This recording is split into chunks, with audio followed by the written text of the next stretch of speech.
3, 2, 1, end of test. Keying with a go.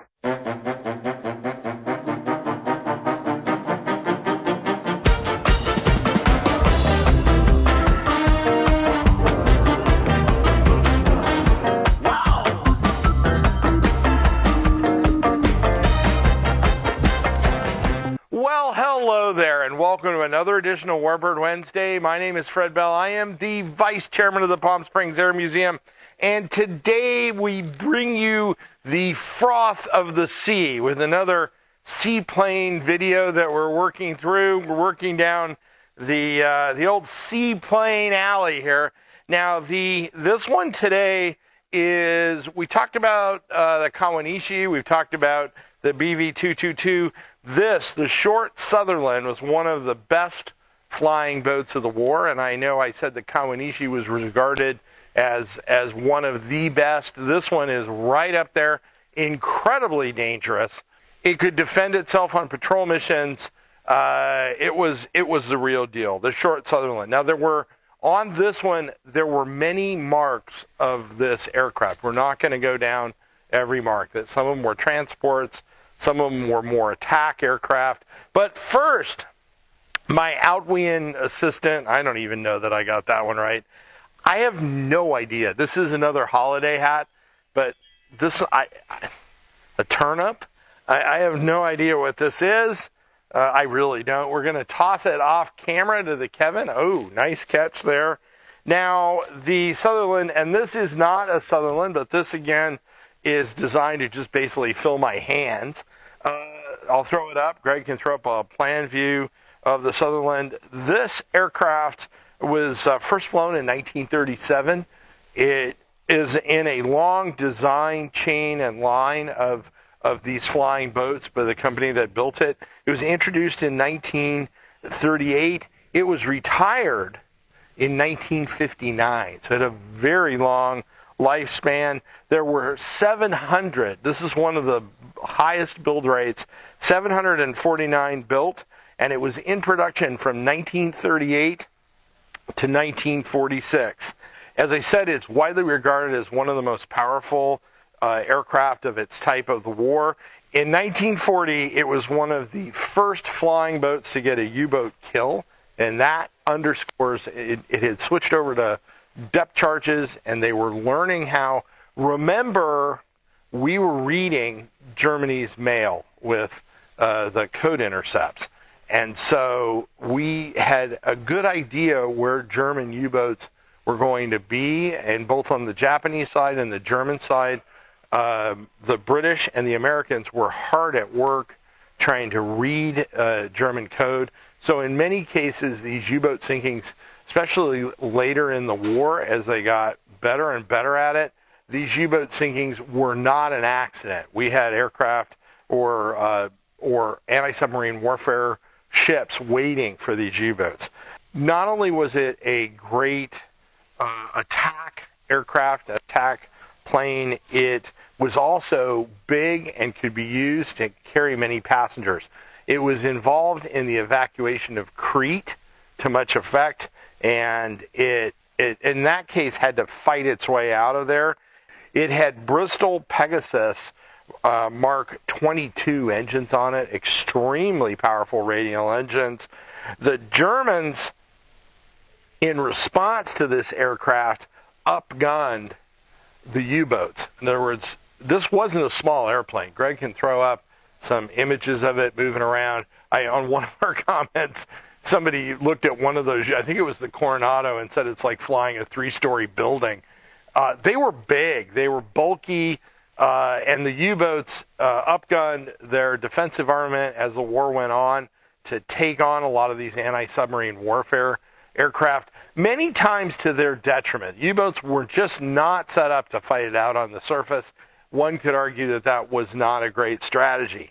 Now, who I want to move into my salute today is Kevin, the British. And why am I saluting the British? Not because my daughter married an Englishman and I have 2 grandchildren who are partially English, but the resiliency, when we talk about the aircraft like this, and we talk about the overall resiliency of the English military to be really devastated when they fought on the continent and to come back and passionately defend their homeland and fight in North Africa. Remember, they were fighting in North Africa when nobody was helping them. And yes, it went back and forth, but they stayed in the fights. For the English to stay in the war, think about the fact if Britain had collapsed and we had to go back to Europe and actually deal with the Germans who had the entire continent at that point, and England, it just would have been an absolute nightmare, and the war would have gone on for years. So to the English and your tenacity, I salute you. Now, we're going to do that with a Chupas, a sparkling. This is a grape soda.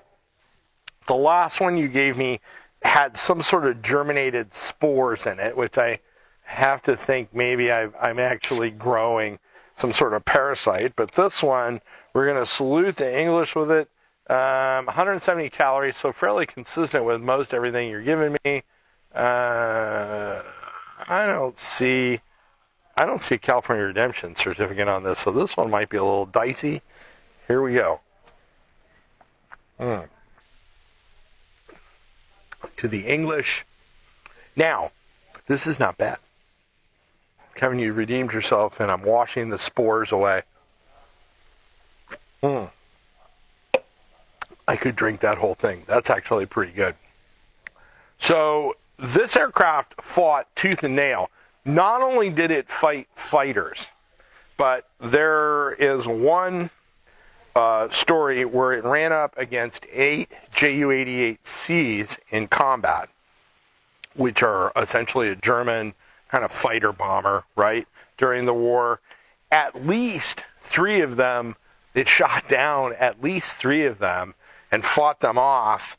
The pilot was awarded the Distinguished Service Order. It just shows you how tough this was, and that crew is willing to take on 8 aircraft to fight their way out of there. So again, just incredibly tenacious. In 1950, the type saw combat in Korea, and then it made its all the way out. I said 1959, 1960. It was retired by the British, and that was the last time that there were some other, I think some civilian ones that were still running around, but it had reached the end of its service life. Now, if you want to amaze your friends and confound people who do not know anything about airplanes, order this bag and then ask them what is everything on it. That's a fun game, actually. You can go ahead and click on the link. These bags are fun. They're amazing. They're extremely versatile. They have the Air Museum logo on the other side. Click on the link. Jason will get out there and get one of those to you immediately. If you came across us on YouTube or Facebook, we are incredibly grateful that you're here. If you like short form, one-take videos and do not mind my prattling on and the strange drink and some of the other behavior, I encourage you, give us a subscription, forward us to people who you think might like our form of aircraft debauchery, and we can all have fun. If you have a comment, leave me a comment. Go right ahead. Leave us a like and a comment on Facebook. We cannot do all out this stuff. We're in the propulsion area here in the Miles hangar. Can't all do all of this without your donations. So click on that link. Send us a few bucks. We can certainly use it. My name is Fred Bell. I am the Vice Chairman of the Palm Springs Air Museum. Thanks so much. Have a great day. 3, 2, 1, end of test. King with a go.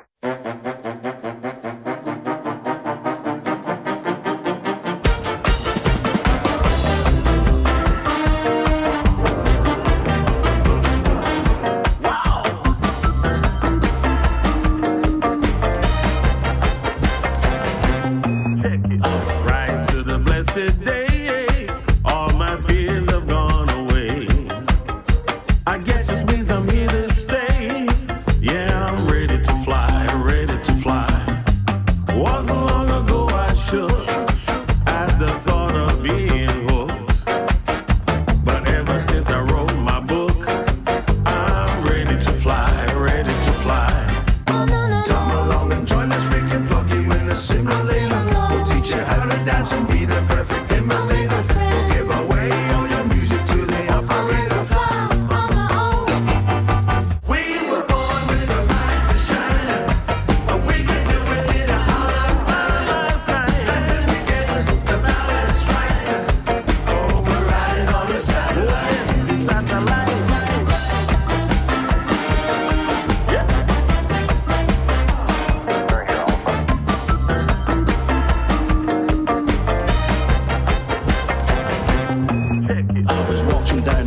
saw them hitting the beat.